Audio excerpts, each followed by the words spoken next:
जन्म जन्म तक हर बच्चों की जान होती है। जन्म जन्म तक हर बच्चों की जान होती है।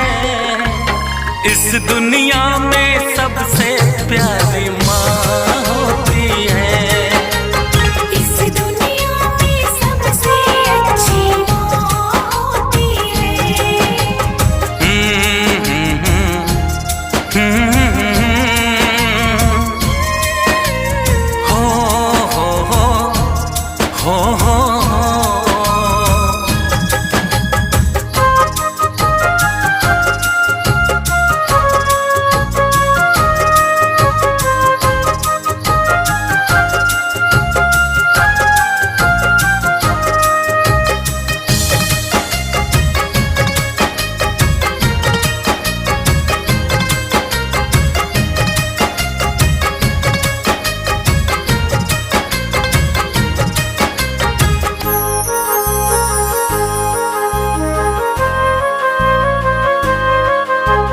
माँ सारी रात में हमको लोरी सुनाती है।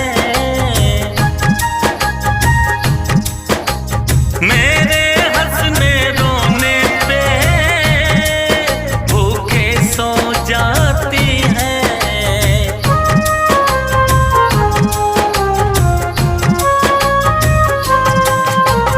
माँ सारी रात में हमको लोरी सुनाती है। मेरे हंसने